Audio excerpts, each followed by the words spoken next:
அனைத்து மக்களுக்கும் வணக்கம். இருந்தாலும் மறைந்தாலும் பேர் சொல்ல வேண்டும், இவர் போல யார் என்று ஊர் சொல்ல வேண்டும். இந்த பொன்மொழிக்கேற்ப வாழ்ந்து மறைந்த இருவரும் தெய்வங்களான புரட்சித் தலைவி மற்றும் புரட்சித் தலைவர் அவர்களின் அருள் ஆசியுடன் புரட்சித் தலைவியின் மறு உருவமாக புரட்சித் தலைவரின் ஆசியுடன் இன்று வாழ்ந்து கொண்டிருக்கும் மக்களின் காவலர், விவசாயிகளின் விடிவெள்ளி, ஏழைகளின் உண்மை தலைவன் ஐயா எடப்பாடியார் அவர்களின் கரத்தை வலுப்படுத்தவும் வருகின்ற 2026 சட்டமன்ற தேர்தலில் புரட்சித் தமிழர் எடப்பாடியார் அவர்களை மீண்டும் அரியணை ஏற்றிட ஒரு சிறு முயற்சியாகவும் இந்த புரட்சித் தமிழர் இபிஎஸ் என்கின்ற யூடியூப் சேனல் துவங்கப்பட்டுள்ளது. இந்த யூடியூப் சேனலின் நோக்கம் மற்றவர்கள் தமிழ்நாட்டு மக்களுக்கு என்ன செய்தார்கள், என்ன குறை செய்தார்கள் என்பதை விளக்கும் நோக்கம் அல்ல. புரட்சித் தமிழர் எடப்பாடியார் அவர்கள் தமிழக மக்களுக்கு என்ன செய்துள்ளார் என்பதை விளக்க முயற்சிக்கும் ஒரு யூடியூப் சேனல். எனவே இந்த சேனலின் நோக்கம் வெற்றியடைந்து மீண்டும் புரட்சித் தமிழர் எடப்பாடியார் அவர்களை அரியணையில் ஏற்ற செய்ய வேண்டும் என்பது என்னுடைய ஆவல். இந்த சேனலுக்கு கழகத் தோழர்களும் பொதுமக்களும் அனைத்து நடுத்தர மக்களும் நலம் விரும்பிகளும் தமிழக நல விரும்பிகளும் ஆதரவு கொடுத்து புரட்சித் தமிழரை மீண்டும் அரியணையில் ஏற்றுவோம் என்று மகிழ்ச்சியுடன் தெரிவித்துக்கொண்டு, வருகின்ற பாராளுமன்ற தேர்தல் 2024 ஏப்ரல் 19 இந்த ஜனநாயக போரில் நாம் கடமையாற்ற வேண்டிய விஷயம் என்னவென்பது ஒரு சிறு காணொளி மூலம் உங்களை சந்திப்பதில் மகிழ்ச்சி அடைகிறேன். எடப்பாடியார் அவர்களுக்கு ஓட்டு போட வேண்டாம். எடப்பாடியார் அவர்களுக்கு ஓட்டு போட வேண்டாம். எதிர்க்கட்சிகளின் முழக்கம் சரி. எடப்பாடியார் அவர்களுக்கு ஓட்டு போட வேண்டாம். இதை ஒருபுறம் ஒதுக்கி வைத்துவிட்டு 2016ஆம் ஆண்டு அனைத்து இந்திய அண்ணா திராவிட முன்னேற்றக் கழகம் புரட்சித் தலைவி அம்மா தலைமையில் வெற்றி பெற்றவுடன் ஒரு கெடு வாய்ப்பாக புரட்சித் தலைவி அம்மா மறைந்து விட்டார். அதனைத் தொடர்ந்து தமிழகத்தின் முதலமைச்சராக பொறுப்பேற்ற வாழும் எம்ஜிஆர் எடப்பாடியார் அவர்கள் பதவி ஏற்ற பின் தமிழக மக்களுக்கு செய்தது என்ன? தமிழக மக்களுக்கு மிகப்பெரிய விடயம் என்னவென்றால் மறதி, தேசிய வியாதி. ஒருவர் நல்லது செய்தாலும் தீங்கு செய்தாலும் அதை உடனடியாக மறந்து விடுவது என்பது இங்கு நடைமுறையில் உள்ளது. அதை அவ்வப்பொழுது தெளிவுபடுத்த வேண்டிய கடமை அனைத்து இந்திய அண்ணா திராவிட முன்னேற்றக் கழகத்தின் தொண்டன் என்கின்ற வகையில் எனக்கு உள்ளது. அதை நினைவுபடுத்துகிறேன்.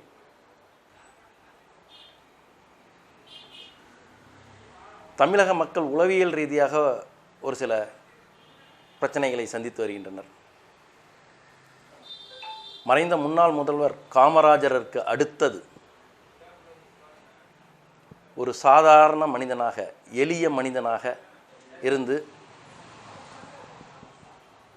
ஒரு கட்சியின் அடிப்படை உறுப்பினராக இருந்து கிளைக்கழக செயலாளராக மாறி, ஒன்றிய செயலாளராக மாறி, பல பொறுப்புகள் வகித்து, சட்டமன்ற உறுப்பினர், நாடாளுமன்ற உறுப்பினர் என பல பதவிகளை வகித்து, பின் அமைச்சராகி, பின் முதலமைச்சரானவர் புரட்சித் தமிழர் எடப்பாடியார். இது தமிழக மக்கள் நன்கு உணர்ந்ததே. காமராஜருக்கு பிறகு தன் சுய அரசியல் பின்புலத்தால் வளர்ந்து, எந்தவித சினிமா கவர்ச்சியும் இல்லாமல் ஒரு சாமானிய மனிதன் முதலமைச்சர் ஆகலாம் என்கின்ற நிலையை உருவாக்கியவர் வாழும் எம்ஜிஆர் புரட்சித் தமிழர் எடப்பாடியார் அவர்கள்.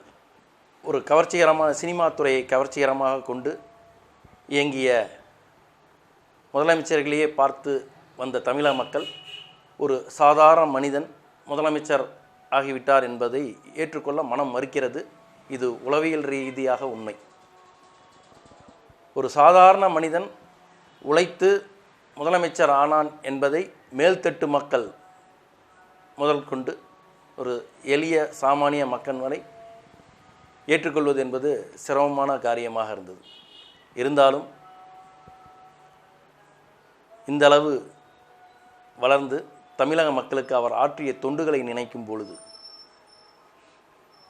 ஒரு தமிழனாக, ஒரு சாமானிய மனிதனாக இருந்து அவர் என்னென்ன செய்தார் என்பதை நினைத்து பார்க்கும்போது பெரும் வியப்பாக உள்ளது.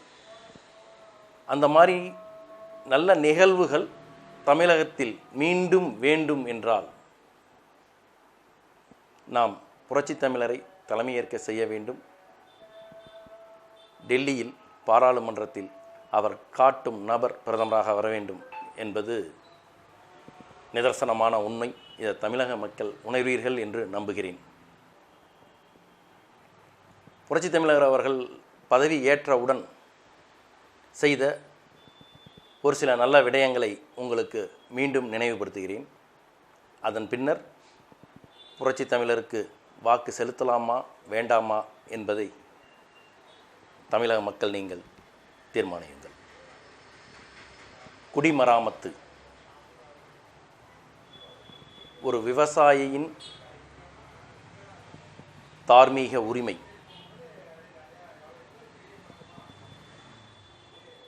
ஏழை விவசாயியாக பிறந்த எடப்பாடியாருக்கே விவசாயியின்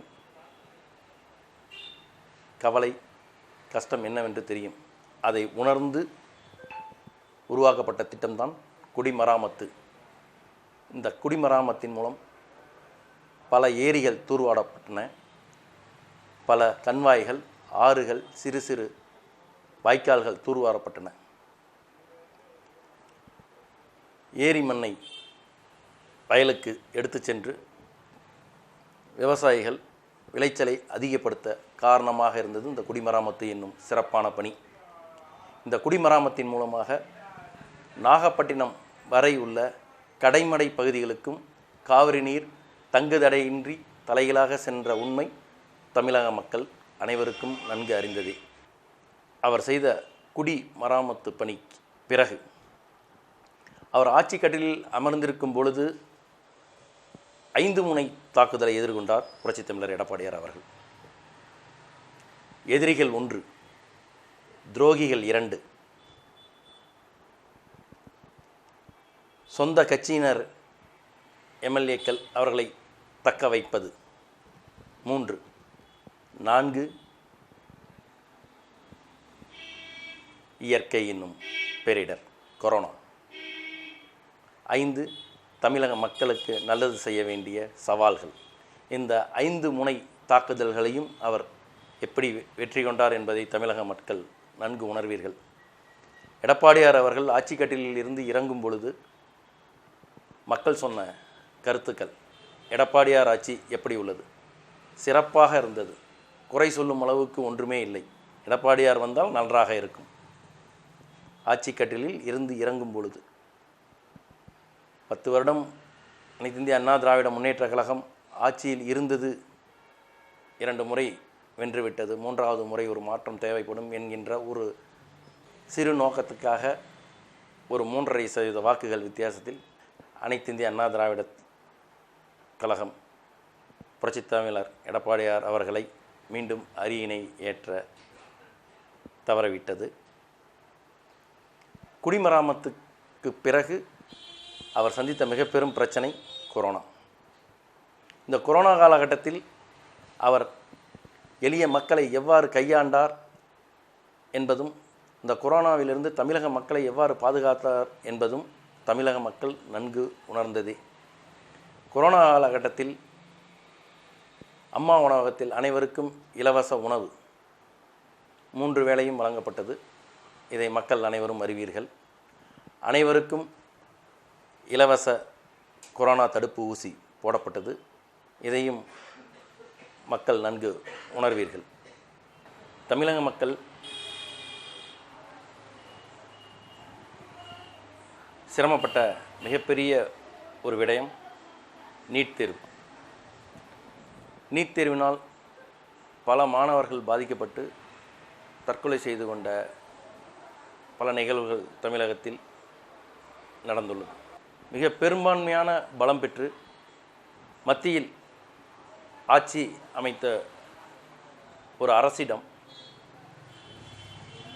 ஒரு சில விடயங்களை பேசி பெற வேண்டிய கட்டாயம் அவர்களுக்கு அவர்களுடன் நட்புறவு கொண்டு அதன் மூலம் தமிழக மக்களுக்கு வேண்டிய நல்லவற்றை செய்வது, இது மட்டுமே சாத்தியம். மிக பெரும்பான்மையான அளவில் வெற்றி பெற்ற ஒரு மத்திய அரசு உள்ளபோது அந்த அரசுடன் இணக்கமாக சென்று தமிழக மக்களின் நலன் பேணுதல் என்பது எடப்பாடியாரின் கொள்கையாக இருந்ததன் விளைவு. நீட் தேர்வு என்பது மத்திய அரசு ஆணித்தரமாக நடைமுறைப்படுத்திய தமிழக மக்களுக்கு கடினமான விடயங்களில் ஒன்று. இந்த நீட் தேர்வை எப்படி கையாள்வது என்பதில் மிகப்பெரிய அரசியல் சாணக்கியராக இருந்தது எடப்பாடியார் என்னும் ஆளுமை. உச்ச நீதிமன்றம் வரை சென்று நீட் தேர்வை ரத்து செய்ய முடியாது என்று தெரிந்தபின் அந்த நீட் தேர்வில் தமிழக மக்கள் எவ்வாறு வெற்றி பெற செய்ய வேண்டும் என்பதை உணர்ந்து அதை அரசியல் செய்யாமல், நீட் தேர்வு என்ற விடயத்தை அரசியல் செய்யாமல், இந்த நீட் தேர்வை எப்படி அணுகி தமிழக மாணவர்கள் மருத்துவக் கல்லூரிக்கு நுழைவது என்பதை உணர்ந்து செயல்பட்ட விஷயம் அரசு பள்ளியில் பயிலும் மாணவர்களுக்கு 7.5% இடஒதுக்கீடு. தமிழக மக்கள் ஒன்று நன்றாக உணர வேண்டும். பிடிவாதமாக ஒரு விடயத்தை, செய்ய முடியாத ஒரு விடயத்தை அரசியலாக்கி போராடி கொண்டிருப்பதை விட அந்த பிரச்சனையை எவ்வாறு கையாண்டு தமிழக மக்களுக்கு நன்மை செய்ய வேண்டும் என்பதை யோசிப்பவனே ஒரு சிறந்த முதலமைச்சராக இருக்க முடியும். அதை காரணம் காட்டி 1000 போராட்டங்கள், 1000 சர்ச்சைகள் செய்து கொண்டு பலவிதமான பொய்யான வாக்குறுதிகளை கொடுத்து கொண்டு மக்களை ஏமாற்றுவதை விட அந்த பிரச்சனையை எவ்வாறு கையாண்டு தமிழக மக்களுக்கு, மாணவர்களுக்கு ஒரு நன்மையை ஏற்படுத்த வேண்டும் என்பதை உணர்ந்து அதன் உடனடி தீர்வாக அரசு பள்ளியில் பயிலும் ஏழை மாணவர்களுக்கு 7.5% இட ஒதுக்கீடை வழங்கியவர் மாண்புமிகு ஐயா புரட்சித் தமிழர் எடப்பாடியார். நீட் தேர்வு என்று ஒன்று வருவதற்கு முன் நமது மாணவர்கள் எத்தனை சதவீதம் பேர் மருத்துவக் கல்லூரிக்கு நுழைந்தார்கள் என்பதையும், நீட் தேர்வு வந்தவுடன் எத்தனை சதவீத மாணவர்கள் மருத்துவக் கல்லூரிக்கு சென்றார்கள் என்பதையும் நமது புரட்சித் தமிழர் ஐயா அறிவித்த 7.5% இட ஒதுக்கீடு வந்ததற்கு பின் எத்தனை அரசு பள்ளி மாணவர்கள் மருத்துவம் பயில்கிறார்கள் என்பதையும் ஒரு கணக்கிட்டு பார்த்தோமேயானால் இந்த மூன்றிலுமே ஐயா புரட்சித் தமிழர் எடப்பாடியார் அவர்கள் அறிவித்த 7.5% இட ஒதுக்கீட்டுக்கு பின் மருத்துவக் கல்லூரிக்கு சென்ற தமிழக மாணவர்களின் எண்ணிக்கை அதிகம். இதை தமிழக மக்கள் நன்கு உணர்ந்திருப்பீர்கள் என்று நம்புகிறேன். எனவே ஒரு பிரச்சனைக்குரிய விடயத்தை அரசியலாக்காமல், அதை வைத்து அரசியல் செய்யாமல், எதை செய்தால் தமிழக மக்களுக்கு நல்லது என்று ஆராய்ந்து அந்த விடயத்தை உடனடியாக செய்து தமிழக மாணவர்கள் வாழ்வில் ஒளியேற்றியவர் புரட்சித் தமிழர் எடப்பாடியார் அவர்கள். இதைப் போலவே மீத்தேன், ஹைட்ரோ கார்பன் போன்ற பிரச்சனைகளில் புரிந்துணர்வு ஒப்பந்தத்திற்கு கையெழுத்திட்டது திமுக என்பது மக்கள் அறிந்த உண்மை. அப்பொழுது காங்கிரஸ் கட்சியில் தலைமையிலான அரசு மத்தியில் இருந்தது என்பதும் மக்கள் உணர்ந்ததே. இந்த விடயத்திற்கும் இதை அரசியலாக்காமல், இதை வைத்து போராட்டம், உண்ணாவிரதம் என்று மக்களை ஏமாற்றாமல் காவிரி டெல்டா பகுதிகளை பசுமை மண்டலமாக அறிவித்து டெல்டா பகுதி விவசாயி மக்களின் வாழ்வில் ஒளியேற்றியவர் புரட்சித் தமிழர் எடப்பாடியார் என்பதில் எல்லளவும் சந்தேகமில்லை. எந்த ஒரு முடிவுக்கு வராத பிரச்சனையையும் அதை மத்திய அரசுடன் போராடியோ போராட்டங்கள் நடத்தி முடியாது என்று தெரிந்த பின்பும் அதுக்குண்டான போராட்டங்களை நடத்தி நேரங்களை வீணடித்து மக்களை ஏமாற்றுவது என்பது ஒரு சில அரசியல் கட்சிகளின் வாடிக்கையாகிவிட்டது. அதை அரசியலாக்காமல் மக்களுக்கு என்ன செய்தால் தீர்வு கிடைக்கும் என்பதை உணர்ந்து அந்த தீர்வை கொடுத்தவர் புரட்சித் தமிழர் எடப்பாடியார் என்பது நிதர்சனமாக உண்மையாகிவிட்டது. புரட்சித் தமிழர் எடப்பாடியார் அவர்கள் மத்திய அரசுடன் நட்புணர்வுடன் இருந்த காரணத்தினால்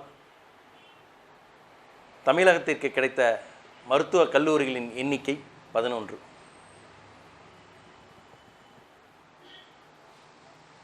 ஒரு மருத்துவக் கல்லூரி நடைமுறைப்படுத்துவதற்கே பல சிக்கல்கள் உள்ள நிலையில் ஒரே வருடத்தில் 11 மருத்துவக் கல்லூரிகளை கொண்டு வந்து தமிழக மக்களுக்கும் தமிழக மாணவர்களுக்கும் மருத்துவக் கல்லூரியின் இடங்களை அதிகப்படுத்தியது எடப்பாடியார் அவர்களின் மிகப்பெரிய சாதனைகளில் ஒன்று என்பதை மக்கள் நன்கு அறிவீர்கள். அடுத்ததாக கொங்கு மண்டல மக்களுக்கு, கொங்கு மண்டல மக்களின் வாழ்வாதார பிரச்சனையாக, விவசாயிகளின் அடிப்படை பிரச்சனையாக விளங்கி வந்தது அத்திக்கடவு அவிநாசி திட்டம். கடந்த கால ஆட்சிகளில் அத்திக்கடவு அவிநாசி திட்டம் என்பது நடைமுறைப்படுத்துவதில் பல சிக்கல்கள் உள்ளன என்ற காரணத்தினால் அந்த திட்டம் கிடப்பிலேயே இருந்தது. புரட்சித் தமிழர் அவர்கள் விவசாயியின் நிலையை நன்கு உணர்ந்தவர் என்ற காரணத்தினால், அடிப்படையில் அவரும் ஒரு விவசாயி என்ற காரணத்தினால் அத்திக்கடவு அவிநாசி திட்டத்திற்கு வரையறை செய்து அந்த திட்டத்தை செயல்படுத்துவதற்கு நிதி ஒதுக்கி அந்த திட்டத்தை நிறைவேற்றி கொடுத்தார். கிட்டத்தட்ட அவர் ஆட்சிக்கட்டிலிருந்து இறங்கும் பொழுது அத்திக்கடவு அவிநாசி திட்டம் என்பது 80% பூர்த்தியடைந்த நிலையில் ஆட்சி மாற்றம் ஏற்பட்ட பிறகு அந்த பணியில் சுணக்கம் ஏற்பட்டுள்ளது. இந்த அத்திக்கடவு அவிநாசி திட்டம் நிறைவேற்றப்பட்டால் கொங்கு மண்டல மக்களின் நீண்ட நாளைய கனவு நிறைவேற்றப்படும். இதன் மூலம் பல்லாயிரக்கணக்கான ஏக்கர்கள் பாசன வசதி பெற்று குடிநீர் தட்டுப்பாடின்றி வாழ்வதற்கு வழிவகை செய்யும். இதை நிறைவேற்றி கொடுத்தவர் புரட்சித் தமிழர் எடப்பாடியார் அவர்கள். இறுதியாக வன்னியர்களுக்கு 10.5% இடஒதுக்கீடு. சமூக நீதி காவலர் ஐயா ராமதாஸ் அவர்கள் மிகவும் தன் வன்னியின மக்களுக்காக இந்த ஒரு விடத்தை செய்தே ஆக வேண்டும் என்று போராடி வந்தவர் ஐயா மருத்துவர் ஐயா அவர்கள். அவர்களின் நீண்ட நாளைய கனவு வன்னியர்களுக்கு இடஒதுக்கீடு என்பது. அந்த மிக பெரும் அவரது ஆசையை நிறைவேற்றி கொடுத்தவர் புரட்சித் தமிழர் எடப்பாடியார் என்பது வன்னிய மக்களுக்கு நன்கு தெரிந்த ஒன்றே. எனவே வடமாநிலங்களில் அடர்த்தியாக வாழும் வன்னிய மக்கள் இந்த நன்றியினை நினைத்து பார்க்க வேண்டும் என்பதை இந்த நேரத்தில் அவர்களுக்கு நினைவுபடுத்திக் கொள்கிறேன். கிட்டத்தட்ட வன்னிய மக்களின் ஒரு தலைவராக எடப்பாடியார் அவர்கள் ஏற்றுக்கொள்ள வேண்டும் என்பதை இதன் மூலம் நான் அவர்களுக்கு வேண்டுகோளாக வைக்கிறேன். வன்னியின மக்களுக்கு நீண்டகால போராட்டமாக இருந்த இந்த இடஒதுக்கீடை தமிழக சட்டசபையில் நிறைவேற்றி கொடுத்து அவர்களின் வேலை வாய்ப்பினையும் சமூக நீதியையும் நிலைநாட்டியவர் ஐயா புரட்சித் தமிழர் எடப்பாடியார் அவர்கள். தற்பொழுது ஐயா அன்புமணி அவர்கள் அதை பற்றி தவறுதலாக பேசி வந்தாலும் 10.5% இடஒதுக்கீடு சட்டசபையில் நிறைவேற்றப்பட்டவுடன் அவர் தனது தந்தையார் ஐயா மருத்துவர் அவர்களுக்கு தனது கைபேசி மூலம் உணர்ச்சி வயப்பட்டு பேசிய காணொளி வீடியோவில் வந்ததை அனைவரும் பார்த்திருப்பீர்கள். எனவே வன்னிய மக்கள் அனைவரும் எடப்பாடியாரின் செய்கைக்கு நன்றி உணர்வாக எடப்பாடியார் அவர்களுக்கு வாக்களிக்க வேண்டும் என்பதை இந்த காணொளி மூலியமாக பணிவுடன் கேட்டுக்கொள்கிறேன். இத்துணை நல்ல காரியங்களை செய்த எடப்பாடியார் அவர்கள்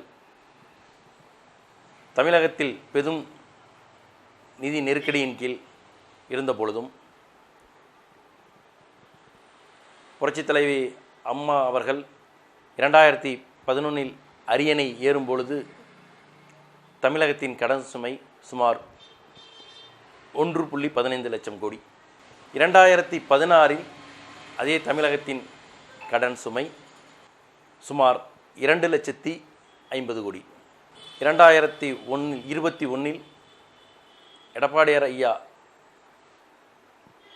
ஆட்சி காலத்தில் தமிழகத்தின் கடன் சுமை சுமார் 5.30 லட்சம் கோடி.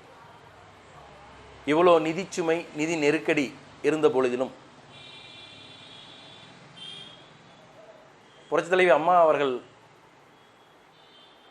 கொண்டு வந்த நலத்திட்டங்களான குழந்தைகளுக்கு அரசு மருத்துவமனையில் பிறந்த குழந்தைகளுக்கு பரிசு பெட்டகம், மாணவிகளுக்கு லேப்டாப், இலவச சைக்கிள் மற்றும் திருமண உதவித்தொகை, டிகிரி படித்தவர்களுக்கு 1 பவுன் நகையுடன் 50,000 ரூபாய் ரொக்கம், டிகிரி படிக்காத பெண்களுக்கு 25,000 1 பவுன் என்கின்ற கல்யாண பரிசு, இவை அனைத்தையும் நிறுத்தாமல் தொடர்ந்து வழங்கி வந்தார். விதவைகள் மற்றும் முதியோர்களுக்கான ஓய்வூதிய திட்டம் 3 மடங்கு ஆக்கப்பட்டது. தமிழக அரசு நிதி நெருக்கடியில் இருந்த பொழுதும் இந்த திட்டங்கள் எதுவுமே கைவிடப்படவில்லை. திட்டங்களின் பயனாளர்களின் எண்ணிக்கை அதிகமாகியதே தவிர குறைவாகவில்லை என்பதையும் இந்த நேரத்தில் நினைவுபடுத்திக் கொள்கிறேன். அவரது செயல்பாடுகள் அனைத்தும் தமிழக மக்களின் நலனை முன்வைத்தே அமைந்தது ஒழிய வேறு எந்த சிந்தனையும் இல்லாமல் 4.5 ஆண்டு காலம் அவர் பொற்கால ஆட்சி தமிழகத்தில் நடத்தினார் என்பதை யாரும் மறுக்கவோ மறைக்கவோ இயலாது. எனவே வாக்காளர் பெருமக்களாகிய நீங்கள் வருகின்ற 2024 நடைபெறும் பாராளுமன்ற தேர்தலில் புரட்சித் தமிழர் ஐயா எடப்பாடியார் தலைமையிலான அனைத்து இந்திய அண்ணா திராவிட முன்னேற்றக் கழக கூட்டணிக்கு இரட்டை இலை சின்னத்தில் வாக்களித்து பெருவாரியாக வெற்றி பெற செய்ய வேண்டும் என்பதை இந்த காணொளி வாயிலாக உங்களின் பாதம் தொட்டு கேட்டுக்கொள்கிறேன். எதிர்க்கட்சிகள் கூறும் எடப்பாடியாருக்கு ஓட்டு போடாதீர்கள், எடப்பாடியாருக்கு ஓட்டு போடாதீர்கள் என்கின்ற வார்த்தைகளை புறம் தள்ளிவிட்டு எடப்பாடியார் தான் எங்கள் தலைவர், எடப்பாடியார் தான் தமிழர்களின் தலைவர் என்று அவர்களுக்கு பதில் சொல்லும் விதமாக அனைவரும் இரட்டை இலை சின்னத்தில் வாக்களித்து இரட்டை இலை சின்னத்தில் போட்டியிடும் அனைவரையும் வெற்றி பெற பெருவாரியான வாக்குகள் வித்தியாசத்தில் வெற்றி பெற செய்ய வேண்டுவாய் பணிவன்புடன் கேட்டுக்கொள்கிறேன். நன்றி, வணக்கம்.